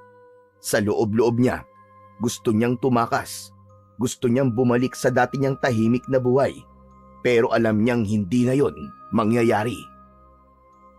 Kinabukasan ng umaga, habang kumakain ng tuyong isda at sinangag sina Boyet at Lolo Efren sa maliit nilang hapagkainan, ay natigilan sila nang may biglang kumatok sa kanilang pinto. Nagkatinginan sina Boyet at Lolo Efren. Bago pa man may tumayo sa kanila para tignan kung sino ang nasa labas, ay bumukas na kagad ang pinto at pumasok si Balong. Nagmamadali itong lumapit sa kanila habang habol ang paghinga. Boyet, Lolo Efren! Nakita niyo ba yung aswang na umatake dito sa baryo kagabi? Oo, Balong. Galing kami nun ni Lolo sa lamay sa kabilang baryo. Yung umatake na yung isang gabunan. Ano? Gabunan? Tagot! Hindi ba ang gabunan ay isa sa malalakas na uri ng aswang? Kung ganon, hindi pala yun basta-bastang aswang lang. Pero Boyet, hinahanap ka ng gabunan na yun. Hinahanap niya ang mutya ng punso. Ano nang balak niyo? Wala kaming balak na ibigay kay Lakan ang mutya ng punso. Kapag napunta sa kanya yon, mas lalakas siya at mas marami pang buhay ang mga nganib. Kung ganun, lalabanan mo siya, Boyet? Napalunok si Boyet. Wala siyang karanasan sa pakikipaglaban sa mga aswang, lalo na sa isang gabunan. Pero alam niyang hindi niya yon matatakasan. Wala na akong pagpipilian, Balong, kundi ang harapin siya at labanan. Kaya sa susunod na umatake siya dito, ay kailangan ko siyang harapin. Napayuko si Boyet dahil sa kabila ng sinabi niya na yon ay hindi pa rin siya sigurado kung sapat ba ang kapangyarihan ng mutya ng punso upang hindi siya mapatay ni Lakan. Natatakot pa rin siya at pilit na lang niyang nilalakasan ang kanyang loob. Simula noon ay hindi na tumigil ang pag-atake ni Lakan sa baryo ni Boyet. Gabi-gabi, tila isang bangungot na paulit-ulit na bumabalik ang bangis at lupit ng gabunan. Wala itong sinasanto. Mapababae, matanda at bata, lahat ay binibiktima ni Lakan. Marami ng bahay ang nawasak, maraming pamilya ang naulila, at ang takot ay bumalot na sa buong baryo. Sa bawat sigaw ng mga biktima tuwing gabi, ay bumibigat ang dibdib ni Boyet. Alam niyang siya lang ang may kakayahang tapusin ang impyernong yon, pero kahit na anong pilit ni Lolo Efren na lumaban siya, ay hindi niya magawa-gawa. Natatakot si Boyet. Takot siyang harapin ang isang nilalang na kayang pagpira-pirasuhin ang kahit na sinong sumalungat dito. Takot siyang magkamali, matalo at tuluyang mawala sa mundo. Ngunit sa tuwing sumasapit ang umaga, isang panibagong sakit ang bumabagabag kay Boyet. Sa bawat paglabas niya sa kanilang kubo, ay bumubungad sa kanya ang mga bangkay ng ilan nilang kababaryo. Paulit-ulit na tinatanong ni Boyet ang sarili kung hanggang kailan siya matatakot. Nakikita niya ang paghihinagpis ng mga naulila at ang takot sa kanilang mga mata. At sa puntong yun, unti-unting kwinestyon ni Boyet ang sarili kung karapat dapat ba talaga siyang maging tagapagmana ng mutya ng punso. Nagpatuloy pa rin sa pagsalakay sila Kan sa baryo ni na Boyet sa mga sumunod na gabi. Ramdam pa rin ni Boyet na desperado ang gabunan na makuha ang mutya ng punso. Palaging nasa loob ng kubo nila si Boyet sa tuwing sumasalakay sila Kan. Nakaupo siya sa gilid ng papag habang yakap-yakap ang kanyang mga tuhod. Patuloy pa rin siyang kinukumbinsi ni Lolo Efrem. Paulit-ulit itong sinasabi sa kanya na siya lamang ang may kakayahang tapusin sila Kan. Pero kahit na anong pilit ng matanda, hindi niya magawang sumagot ng oo. Hanggang isang gabi, mula sa mahimbing na pagtulog ni Boyet, ay nagising siya nang malakas siyang yugyugin ni Lolo Efren. Boyet! Boyet, bumangon ka, apo! Sumasalakay na naman sila Kan. Ito na ang oras para lumaban ka. Harapin mo na siya, apo. Nakikiusap ako sa'yo. Lolo, natatakot po ako. Hanggang kailan ka matatakot, Boyet? Kailan mo haharapin ang halimaw na yon? Hihintayin mo pa bang maubos tayong lahat dito? Hindi ko talaga kaya, Lolo.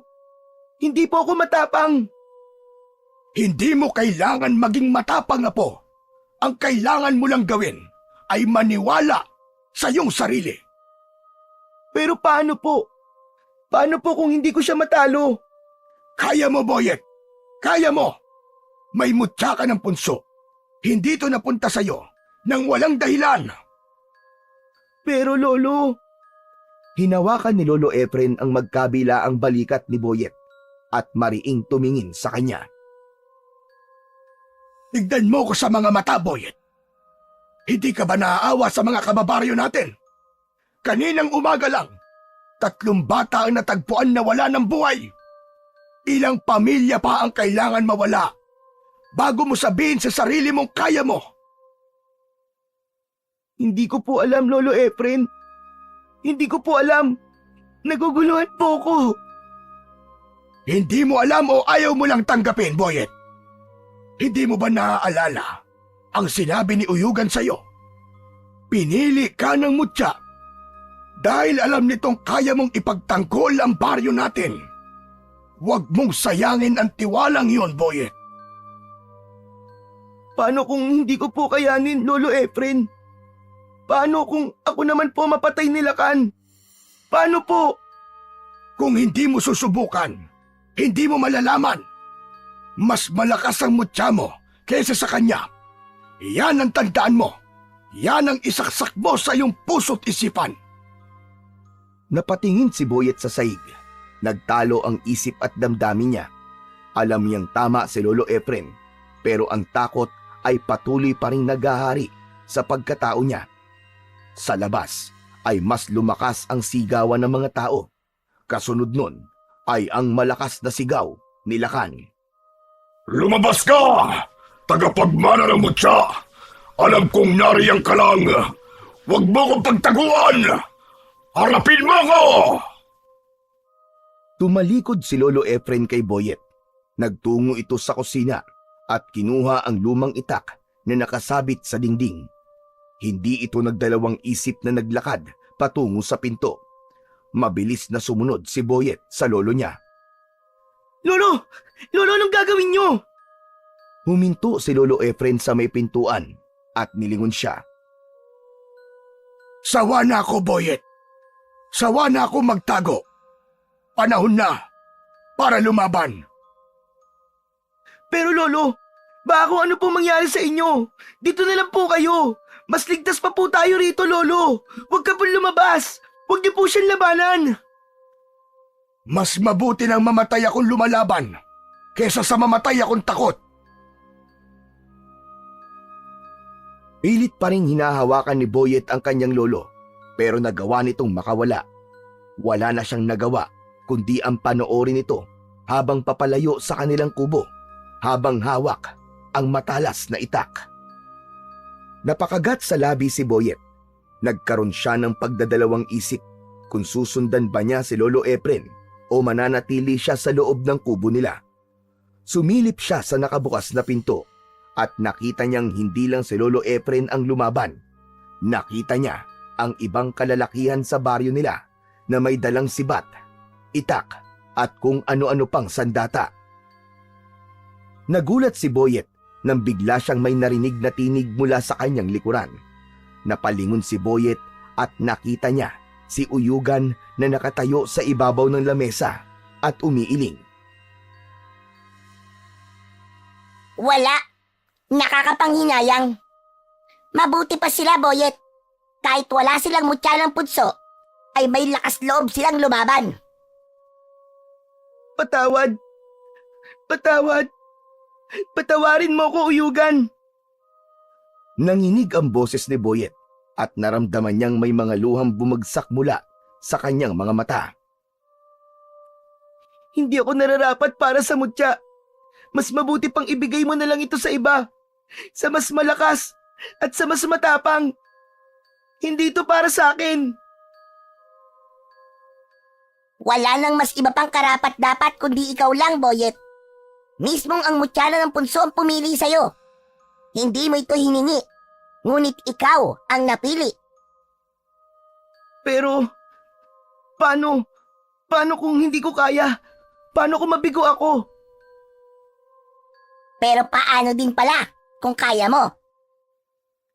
Natahimik si Boyet sa sinabing yun ni Uyugan. Tumingin si Uyugan sa may pinto kung saan patuloy ang ingay ng labanan. Nasa labas na ang lolo mo, Boyet. Kasama ang ibang kababaryo mo. Nilalabanan nila si Lakan. Hahayaan mo lang bang may mangyaring masama sa kanila? Lalong-lalo na sa lolo mo? Nanlamig si Boyet. Muli siyang napatingin sa nakabukas na pinto at nakita niya sa labas si Lolo Efren na nakahandusay na sa lupa. At sa harapan nito ay naroon si Lakan na papalapit sa kanyang lolo. Ang matalim nitong mga mata ay nakapako sa matanda. Nanlambot ang mga tuhod ni Boyet, ngunit may kung anong init na bumalot sa kanyang katawan. Sa pagkakataon na yun, ay isang matinding pagpapasya ang ginawa niya. Kumilos ang kanyang mga paa bago pa siya makapag-isip. Mabilis siyang tumakbo palabas ng kubo. Ayup ka! Layuan mo ang lolo ko! Sa isang iglap ay hinarangan ni Boyet si Lakan upang pigilan ito sa paglapit kay Lolo Efren. Nang makita niyang nasa panganib ang kanyang lolo, ay dun na tuluyang lumabas ang tapang niya. Napahinto naman si Lakan at bahagyang umurong, saka tumawa ng mahina. Nang mapansin nito ang kumikislap na mutya ng punso sa leeg ni Boyet, ay nanlaki ang mga mata nito. Ikaw pala nagmamay-ari ng mutya ng punso. Isang bata lang ang may hawak ng mutya. Mukhang magiging madali lang sa akin na makuha yan sa'yo, bata. Kahit bata ako, hindi ako magpapatalo sa'yo, demonyo ka! Nilingon ni Boyet si Lolo Efren at nakita niya na kahit may sugat ito sa braso, ay nagawa pa rin itong ngumiti sa kanya. Nang humarap siyang muli kay Lakan, ay humakbang ito papalapit. Ang matutulis nitong mga kuko ay kumikinang sa liwanag ng nag-aapoy na mga sulo sa paligid. Nakatitig ito kay Boyet. Bata, ibigay mo na lang sa akin ang mutya. Kung ayaw mo masaktan, huwag ka nang manlaban pa. Kung mapayapa mong ibibigay yan sa akin, ay baka maging mabait pa ako sa'yo at hayaan pa kitang mabuhay. Nanlamig ang mga kamay ni Boyet, ngunit hindi siya natinag. Sa kabila ng takot at kaba na bumabalot sa kanyang katawan, ay desidido na siyang labanan si Lakan gamit ang kapangyarihan ng mutya ng punso. Matagal na ako nagtatago. Matagal na ako natakot. Pero hindi na ngayon. Oras na para tapusin kita, Lakan! Saglit na katahimikan ang bumalot sa paligid. Binasag yun ng malakas na halakak ni Lakan na parabang iniinsulto nito si Boyet. Ikiniling ni Lakan ang ulo nito at ngumisi. Matapang ka, bata!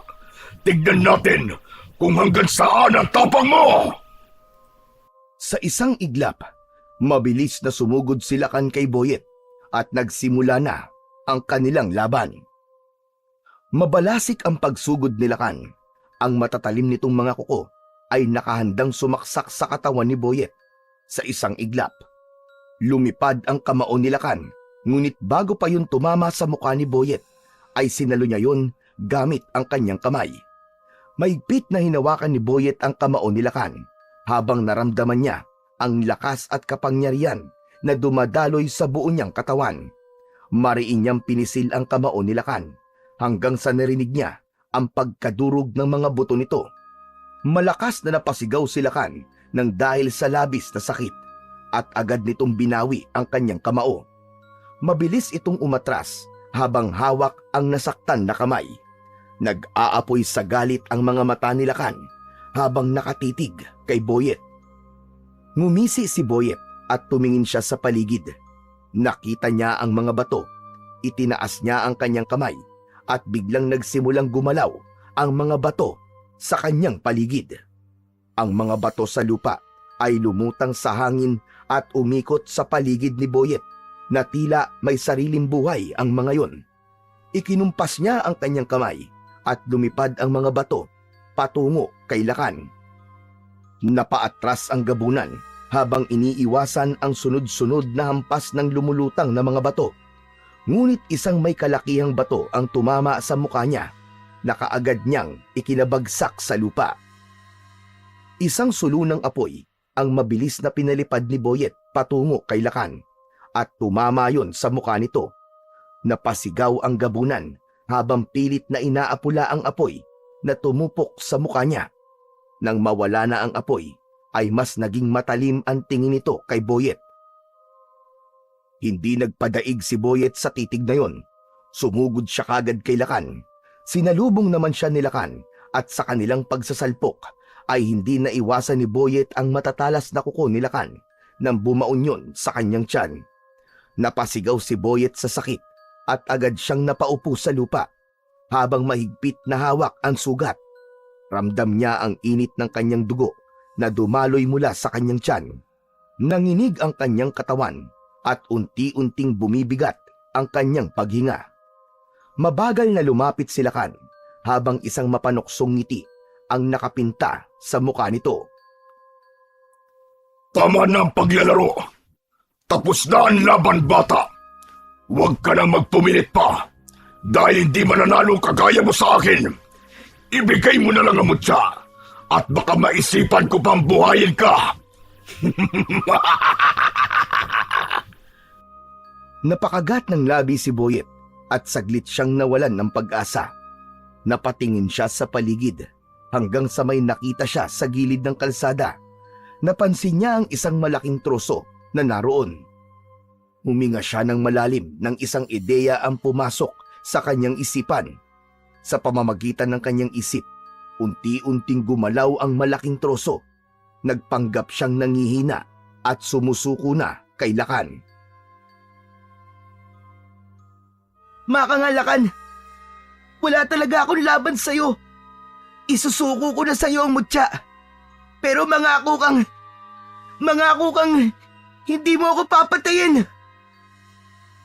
Pangako, bubuhayin kita, bata. Ngayon, ibigay mo na sa akin ang mutya.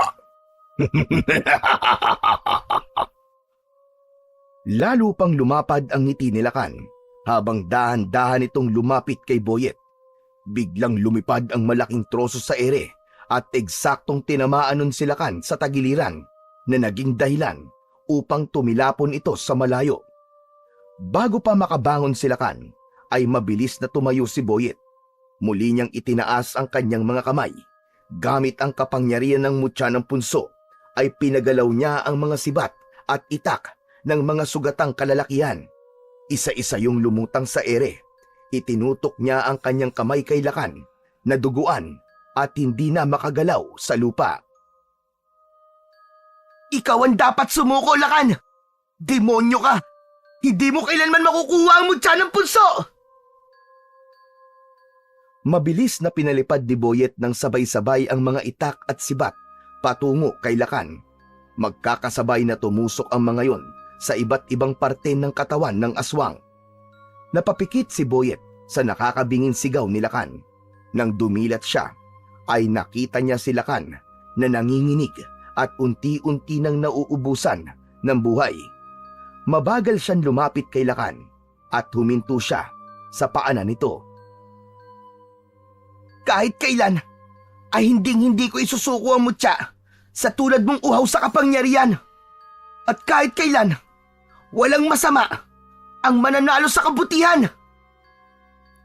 Matapos yun, ay tuluyan ng hindi gumalaw si Lakan at binawian na yon ng buhay. Doon na naramdaman ni Boyet ang pagod sa nangyaring laban. Humarap siya sa mga tao at napansin niyang tahimik ang lahat. Walang sino man ang agad na gumalaw o nagsalita. Tila hindi makapaniwala ang mga tao sa kanilang nasaksihan. Napalunok si Boyet ng laway. Ang takot ay muling gumapang sa kanyang dibdib. Naisip niya na baka natakot ang mga tao sa kanya dahil sa kapangyarihan na kanyang ipinakita. Baka iniisip ng mga tao na gumagamit siya ng itim na mahika. Naisip din ni Boyet na baka katakutan siya ng mga tao gaya ni Lakan. Ngunit bago pa tuluyang lamunin ng pangamba ang batang si Boyet, ay isang malakas na sigaw ang bumasag sa katahimikan mula sa mga tao. Lahat ay nagbunyi sa pagkamatay ni Lakan. May ibang lumapit sa kanya upang magpasalamat. May mga nagpalakpakan din dahil sa labis na kasiyahan at paghanga. Ang takot sa puso ni Boyet ay napalitan ng kasiyahan. Naramdaman niya ang taus-pusong pasasalamat ng mga tao sa kanya. Biglang lumapit si Lolo Efren kay Boyet habang ang mukha nito ay puno ng pagmamalaki at tuwa. Mahigpit siya nitong niyakap. Hindi ako nagkamali, Apo. Maging ang mutya ng punso ay hindi rin nagkamali sa pagpili sa'yo. Pinatunayan mo ngayong gabi na ikaw nga ang nararapat na magmay-ari ng mutya ng punso. Sunod na lumapit kay Boyet ang kaibigan niyang si Balong at maging ito ay masayang-masaya rin sa kanyang nasaksihan. Hanep! Lodi! Ang galing mo, Boyet! Akala ko talaga katapusan na natin kanina eh. Pero grabe, ang galing mo talaga! Para kang isang superhero! Lodi na talaga kita, friend! Napangiti si Boyet at bago pa magtuloy-tuloy ang pagdagsa ng mga tao para lapitan siya at kausapin, ay itinaas ni Lolo Efren ang kamay nito upang pahupain ang kaguluhan. Tama na muna ang kasiyahan! Tama na muna! Makinig kayo mga kasama! Si Boyet ay sugatan at kailangan magamot. Hayaan niyo muna akong gamutin ang sugat ng aking apo. Natahimik ang mga tao. Lahat ay nag-aalalang tumingin kay Boyet. Dahan-dahang inilalayan ni Lolo Efren si Boyet. Halika na, Apo. Kailangan magamot kagad ang sugat mo. Maging si Balong ay tumulong na rin sa pag-alalay kay Boyet. Habang naglalakad silang tatlo pabalik sa kubo, ay tuloy pa rin ang sigawan at kasiyahan sa paligid. Habang sinisigaw ng mga tao, ang katagang mabuhay si Boyet, ang tagapagtanggol ng kanilang baryo. Habang naririnig ni Boyet ang masasayang tinig ng kanyang mga kabaryo, ay napatingin siya sa langit at hindi niya kinalimutang magpasalamat sa nasa itaas.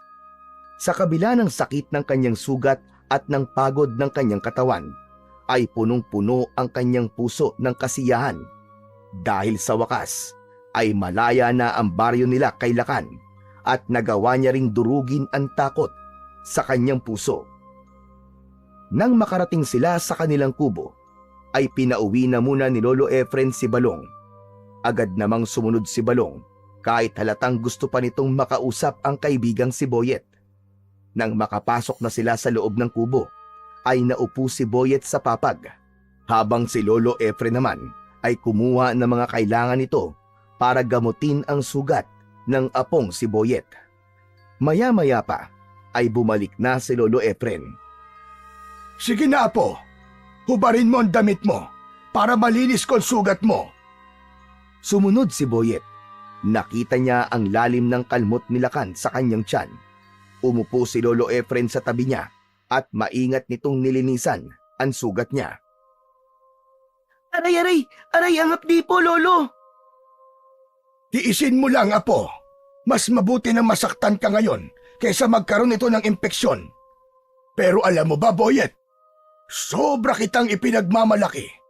Talagang ipinakita mo kanina kung gaano ka katapang. Salamat po, Lolo. Pero kung hindi po dahil sa inyo, hindi ko po yun magagawa. Kung hindi niyo po ako pinilit lumaban, baka hanggang ngayon po takot pa rin po ako. Alam kong darating ang araw na matatanggap mo ang tungkulin mo, Apo. At tignan mo ngayon, ikaw ang naging pag-asa ng baryo natin. Bago pa man makapagsalita si Boyet, ay biglang lumitaw sa kanilang harapan si Uyugan. Magaling, magaling, magaling! Napakagaling mo, Boyet! Binabati kita dahil nagtagumpay ka sa laban nyo ng Lakan na yon. Maraming salamat din sa iyo, Uyugan. Kung hindi mo ibinigay sa akin ang mutya, hindi namin matatalo si Lakan. Kahit ibigay ko ang mutya sa iba, kung hindi sila ang karapat-dapat, ay wala ring mangyayari, Boyet. Tunay na nakatakdang mapunta sa iyo ang mutya ng punso. At ngayon, ikaw na talaga nagmamay-ari niyan. Sana'y alagaan mo yan ng mabuti at patuloy mong gamitin sa kabutihan. Oo, Uyugan. Pinapangako ko. Makakaasa ka. Nagagamitin ko lamang ito sa kabutihan. Maraming salamat uli. Magaling! Yan ang gusto kong marinig. O paano? Aalis na ako at marami pa akong kailangan asikasuhin. Hanggang sa muling pagkikita, Boyet! Napatingin si Boyet kay Lolo Efren. Nang mawala na si Uyugan, ay itinuloy na ni Lolo Efren ang panggagamot sa sugat ni Boyet. Matapos ang lahat ng nangyari, ay bumalik na sa normal ang buhay sa baryo ni na Boyet. Naging maayos muli ang pamumuhay ng mga tao at wala nang takot na bumabalot sa kanilang gabi. Si Boyet, bagaman at nagbalik na sa dating tahimik na buhay, ay alam niyang hindi na siya katulad ng dati. Mas naging matatag siya at mas naging handa sa anumang pagsubok na maaaring dumating sa kanilang buhay. Natutunan ni Boyet na ang pagiging bayani ay hindi nangangahulugan ng pagkakaroon ng pambihirang kakayahan, kundi ng pagiging handang ipaglaban ang tama kahit na mahirap. Natutunan niya na ang takot ay isang bagay na maaaring maging hadlang upang makamit niya ang tagumpay. At higit sa lahat, napagtanto ni Boyet na ang bawat tao ay may kakayahang maging matapang basta't maniwala lamang sa kanilang sarili at sa kabutihang kanilang ipinaglalaban.